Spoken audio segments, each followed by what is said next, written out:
Well, I guess I'm starting this because I'm on this journey to learn to see value in my own experience and stories. And I guess that's the trip that we're all on, really. What is a job interview if not looking back at all of your experiences and seeing what they've made of you? Professional can be challenging sometimes if you have certain bridges that were burned or relationships that didn't end so well, business gone south. But in the end, a job is just a job. When it comes to what our life experiences, relationships, love, mistakes, things that brought us shame, rejected or newly accepted, spirituality or religion, when it comes to all those things and what they've made of us, they're a little bit harder to speak of. And maybe one of the greatest battles we ever face in life is believing that we're worth listening to. I'm not really one for making videos. I've tried that before, and I just don't really like how I look on the screen. But I have come far enough in my self-empowerment journey that I've learned to love my voice. Not all the time. It's a complicated love, definitely not an unconditional one. But I'm learning to respect it a little bit. I'm learning to look back on the times when I had something to say, or even better, I was brave enough to say it, and to love myself for that, no matter how it was received. And I'm really, really hoping that my journey can help you see the value in your own voice too. You know, I was a teacher for a while, and that was the whole reason I did any of it. I taught in the suburbs, I taught in the inner city, I taught one-on-one, I taught so many places, and my goal was always the same. Learn to see how you matter, learn to value how you think. That's what it all comes down to. And I believe that if so many more of us were able to do that, this horrible mask that we feel that we all have to wear of comparison, of one-upping each other, wouldn't matter so much. It wouldn't be the way of the world. And I think we all know all that mask leads to is lies that suppress who we really are and probably result in some mental health issues, and this ongoing sort of vicious view of people as the other, finding what doesn't work about them, so what doesn't work about us doesn't matter so much. But the tiny little pieces of self-discovery I've made of who I actually am under all the layers have shown me that it's so much easier to let people be who they are when you learn to love who you are. But that's a lot easier said than done. It's inner journeys are hard, especially when we have so many outward demands. But I'm here. I'm here quite honestly for everyone, and I hope that everyone of all genders can relate to what I have to say. But in particular, I just wanted to put another female voice out into the world. One who believes that women in particular don't belong in boxes, and one who wanted to use language that includes women, because I think a lot of our language, or a lot of the language that's still used, sort of has a way of not including them. We've got more work to do. So anyway, I love and hate my voice. I love and hate my stories. Thanks to Brene Brown, I've learned quite a bit about shame and how debilitating it can be, but it still doesn't go away overnight. So I'm hoping while I'm here to share my journey of worthiness with you and hope that you like it too.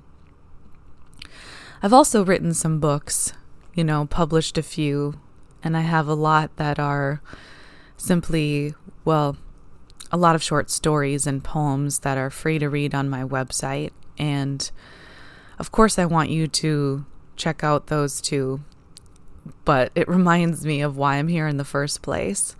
It's funny how you can go through all the work of writing, publishing a novel, constantly writing poetry and putting it out there for anybody with access to the internet to read, and still feel like you don't have anything to say that matters.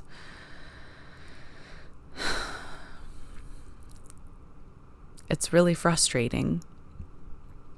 But I guess in those moments where I realize that it does actually matter and I'm pushed to say more, getting through it, rising above this belief that what I have to say doesn't matter, really is about embracing those moments. And so this podcast is going to be about that too, sharing the things that I've written. And the truth is, nobody really sees the world the way that I do or that you do. And I hope that those who are listening to this episode will start to see the value in how you see the world. Granted that you don't see in the world in a way that discriminates against other human beings. I just don't think there's any sort of place for that anywhere. But I mean the way that you see the world through the mistakes that you've made, through the dreams that you have, through the magical things that you believe in. It all matters. And I think we could all be so much stronger if we knew better how to meld all that, how to actually listen to each other. And in this entertainment culture that we have right now, this fast click scroll, where it is just about, if you don't catch my attention and entertain me within 2 seconds, I'm out.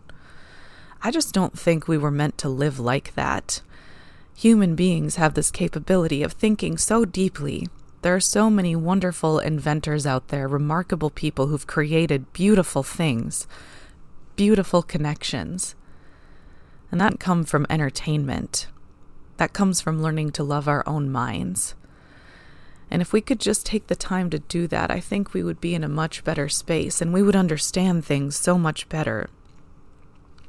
We would understand the power of our own words, how 2 words can free us. You know, I've been studying a lot of Mel Robbins' work as of late too. You know, her let them theory that she's put out there is pretty amazing about learning to value your energy. And if somebody is doing something that bothers you or something that just rubs you the wrong way, or something that where they attempt to sort of steal your voice or minimize the great things you're doing, she talks about let them do it. And she also says it's not about being a doormat, it's about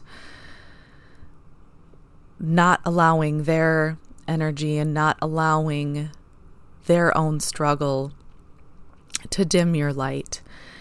And then she goes on to add the let me part. And that's the part where you find the balance between, okay, is this something I'm going to speak up about? Or am I going to remove myself from the situation or refuse to put energy into it and go make my own place? And that's another thing that I'm choosing to do, is make a place where my voice is valued. And in just doing this right now, I'm valuing my own voice in a space where other voices are valued. I miss that. You know, I don't teach anymore, but I really miss the let me part, teaching students how to let me, meaning let them have their own voice. Let them learn to value how they think and what they think and how what they know can contribute to the world. I miss it a lot. And so although I can't see any of you, I still hope that you can hear me, and I hope that my experience helps you too. And on that note, I listen to a lot of podcasts, actually. Very auditory, and I love listening to people talk. And there's so much beautiful, valuable experience to learn to listen to in this world, experience that we can grow from.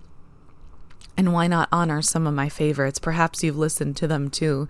And if not, I highly encourage you to. But I may as well honor them on this show, as I've loved listening to them, and they certainly contribute to, I guess, my own worldview. Jay Shetty, of course, I love his On Purpose podcast, and he's led me to so many other wonderful people through direct interviews or learning that they had podcasts of their own. And as of late, those who are at the forefront are still Jay Shetty, Mel Robbins, and Ed Milet. If you ever wanted to believe in some kind of dream you have, whether that's entrepreneurial or art, Ed Milet's show is a fantastic one to listen to as well. So as I mentioned before, I am a writer, and I do want to share some of my writing with you on this podcast too, but I'll keep it as brief as I can. I'm not exactly a brief person, but that's something I'm working on too. Last night I wrote a poem called Worthy. And, you'll see some inspirational quotes out there, right? Like you'll see things that tell you that you're worthy, to believe that you're enough. And I love those. In fact, I have a sign that says I am enough with little butterflies on it. Those are great. They're powerful reminders. But I think the piece that's missing is that nobody ever really tells you why. And I don't mean that other people can tell you what your worth is. Certainly that's something you have to discover for yourself. But it's a hard question to ask, right? Why am I worthy? Why? And in my quest to figure that out, I wrote this poem. And I'm going to share it with you now. And then I'm going to say some more things about it. But it's all about addressing that never-ending question of why. Why am I worthy? So I had a dream last night that someone who I've long admired didn't believe I was worth his time. In fact, he even scoffed. Scoffed. Like the rudest snood in your favorite children's book. Well, then I had to ask myself where that fear came from, because I must be afraid of rising to the top only to discover that nobody believes I should be there. Well, no surprise, the answer I found is all about worthiness. I still don't think I'm worthy. And all the greats, and maybe your kindergarten teacher, well, that is, if you had a good one, not a scoffing snood, will tell you that you are indeed worthy. You are, just as you are. But few, if any, can actually tell you why. In fact, none many have ever told me why. Damn, I'm feeling childish. Probably because I don't want to face the question. That, or maybe I need to answer it for my inner child. Facetious and philosophical at the same time. Okay, so why am I worthy of the admiration of those I admire? And the answer is, truly, they're just like me. Only, they're not on the other side of their wildest dreams. That magical place where they finally come true. And once, they thought the same thing that I did. I want to be like you. Do what you do. Only I want to be me. Worthy. And worthy is more than my dreams, just like I am more than I seem, and everything I seem at the same time. A woman with my mind, worthy to find. So what is it that, just like you, that I share with those I look up to? We all listened to something deeper. We all found our true roots. And why me? Why am I worthy? Because I am worth listening to. The only one with my exact worldview, perhaps one that could make a heart shape out of this round and rolling world where too many people are spinning and dizzy from all the twisted things that they've been told they should be. No one sees it like me, just like no one sees it like you. You are worth listening to. And, most of all, perhaps, every lie you've ever been told about who you are and where you don't belong simply was never true. Not for me, not for you. We belong. So again, that poem is called Worthy, and the pen name or author's name that I use is J. Dill. And there is plenty more on my website, plenty more poetry, short stories. Some of those short stories are nonfiction, about love. I even have a superhero, fictional volume about a superhero named Fury. Of course, she's a woman, and she can control fire, and she learns how to battle this world's greatest, if you want to call it enemy, which is ego, but epitomized into an actual villain. So you should definitely go check those out too at my website, lovingcreatively.com. But to focus back on the poem for a minute, I want to share that for me, that was the beginning of the answer of why I'm worthy. I have this deep belief that we are very, very much cut off from who we are and cut off from the world itself and each other. I've fallen in love with some of the indigenous cultures around where I live, mostly because they're worth listening to, but also because they see the connection that many of us have forgotten, the connection to each other, the connection to the land that we live on, and the connection to the spiritual. And I think all of us want to be more connected to ourselves and to each other. You know, I've heard also on the podcast I listened to, in particular, this was an interview with Brian Chesky, the CEO of Airbnb, on Jay Shetty's podcast. And Brian talked about how he learned that loneliness is I think the number one killer of Americans today. And it's not loneliness itself, but, all of the health problems that result from loneliness. And when it comes to feeling like you're worthy, I think the big answer that I found about being worth listening to, about having my only worldview, is to come to that deep understanding that the way that you see yourself and the world matters. You don't have to have a PhD or to have 70 years under your belt under this earth. Certainly there's wonderful wisdom in elders, and I respect that a lot, and the time and things they've seen on this earth. But you don't just have to have age on your side. Who you are and how you see things matters. And I hope that you take the time to see the value that the world could gain from who you are. And many of the greats on the podcast I listen to will tell you that it's all about just taking a minute to be quiet with yourself. As terrifying as that may be, to take a minute and just ask yourself who you are. Writing it down can help a lot too. Starting a sentence with I am and seeing what fills in the blanks. And for me, one thing that I am not any one of these things, but I am all of these things. I am a 36-year-old woman who lives in the Midwest but desperately wants to get out and live in the heat and sun. God, I don't belong here, man. Like, it's so cold, and Midwesterners weirdly like it. Or I don't know, they get into this weird, almost abusive relationship with Minnesota where if it's 10 degrees above zero, they call that decent. Decent. 10 degrees is decent here. Yeah, well, it feels decent to them after negative 15. By the way, negative 15 is what it's been here the last couple days. The pipes in my kitchen disposal froze. So my kitchen smelled like poop for a while because literally the pipes froze. So I'm someone who lives in the Midwest and desperately wants to get out. I am a stepmother, and that's a journey. Although, I'm also just a mother. And I see my stepkids as that at the same time, my kids and my stepkids at the same time, because you're both their mother and their stepmother at the same time. I'll probably have some episodes about that too. My kids are ages 2 to 13, I have older ones and I have young ones. So there's been a journey of parenthood indeed.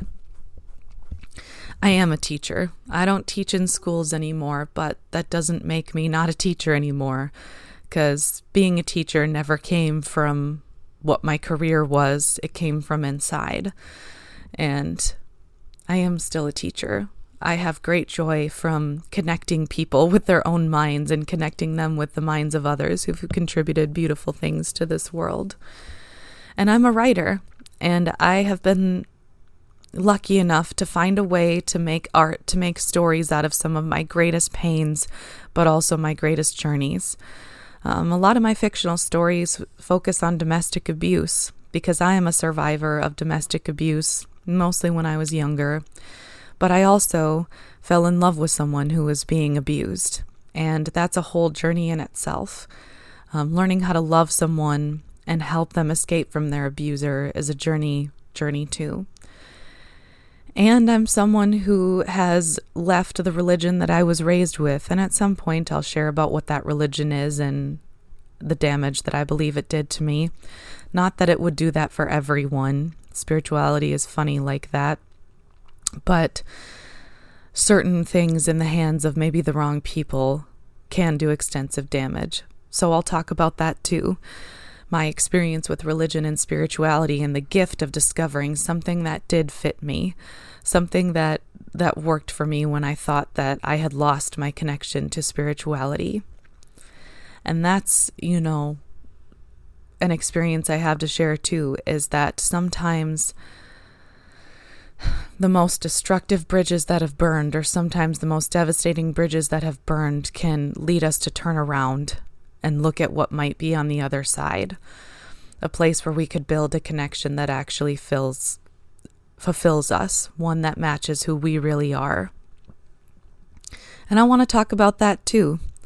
I hope to release a new episode every Tuesday and Friday, but I do have 6 kids, and maybe I just have to embrace that my episodes might not be perfect and flawlessly, soundless.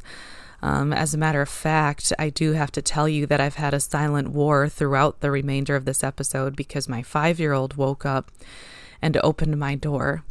And that moment I'm talking about where you feel like you are facing the T-Rex in Jurassic Park. You have to freeze long enough to see that they might not come for you. Maybe they'll just glance your way and walk away. Well, my son did not walk away. He came into my room and sat next to me, but somehow, magically, he's been quiet this whole time.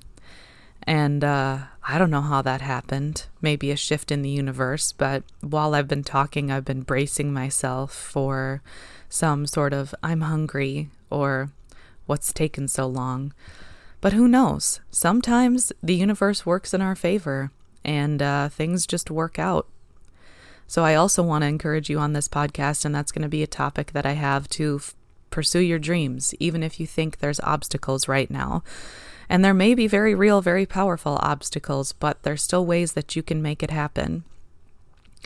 I wrote and published my novels and my short stories and my poetry, all while taking care of 6 kids and also while having a full-time job.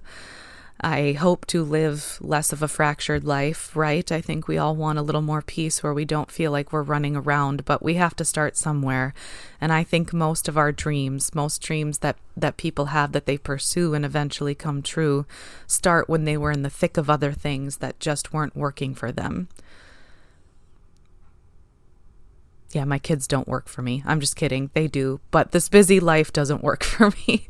The busy life of having this, 8 to 4 job and somehow trying to work in appointments and all that didn't work for me. And I think I was losing sight of who I really was. And so my point to you is that your dreams can start now, and they may not play out in the way that you imagined or anticipated, but you absolutely can make them work. You can get started. You can take a step. And so this podcast is going to cover all those things. It's about embracing my own worldview and seeing the value in it and hoping that you will be able to do the same, that you might hear some of my stories and learn to value what you think and how you see things. I've experienced that for myself. I love, love, love listening to podcasts. I love listening to people who believe in themselves and who believe in themselves imperfectly, where they have days where they wake up and they're like, I am not it.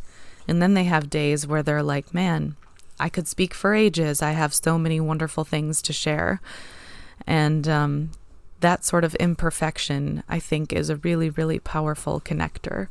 And that's what I want to do too, is hopefully inspire you in the same way that I have been inspired, to see value in what you have to say. And the experiences that I just listed are definitely things that I'll go into. I've got stories to tell. That's why I wrote books, and I will be happy to, when the moment is right, share some of those experiences, with the end goal being valuing them for myself, and also hoping that you might learn something for them.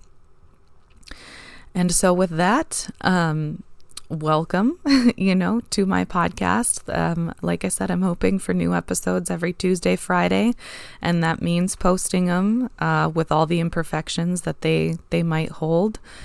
And I'm also hoping to come up with a title too. But you know what? One of the greatest lessons of writing is that you come up with your title at the end. You don't have to come up with your title first. So I kind of hoped when I started recording this that magically as I was speaking, the title would come to me and I would have this big finish at the end where I would be like, oh, welcome to, and there would be the title and I would end on this really epic note. But I'm going to be honest, I still don't know what it is. And, but that's okay. Because like I said, one of the rules of writing is you write your story and then you kind of review it and you feel the vibe and the title will come to you. So, the title of this podcast will be posted along with the episode itself, because you have to have something to click on, right? So it'll come to me, but it hasn't come to me now.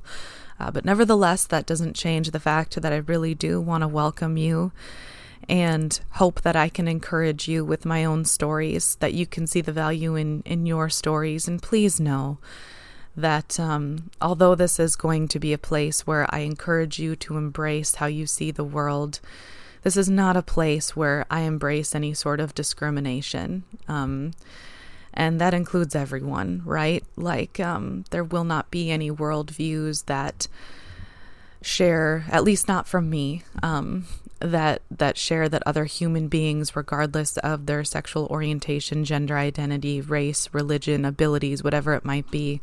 I will not put out any messages that spread hate about any of those folks and that they are any less of a human being because of who they are. I guess I really hoped that at this point we had evolved as a human race after so many historical stories of how oppressing other people just wasn't it.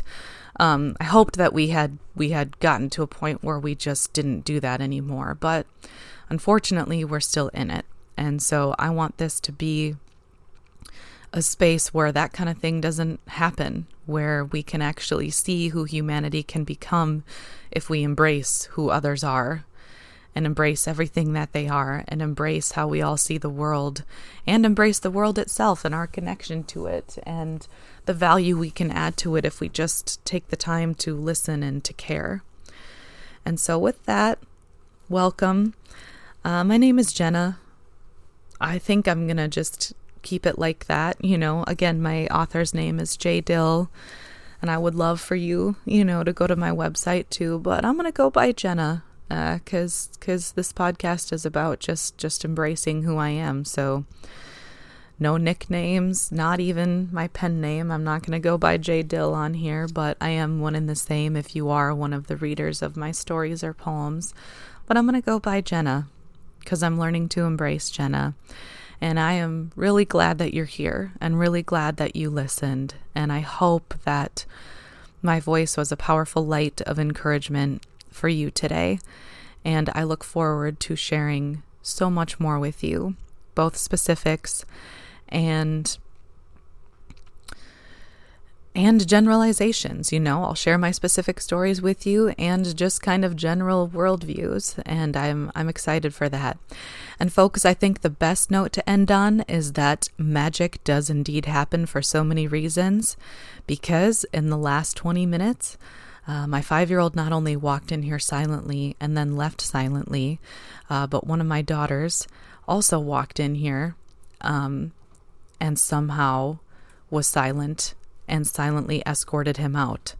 And that, frankly, just does not happen in a household of 8 people, 6 kids. So it's not going to happen every day, but maybe it's a sign that this was meant to be.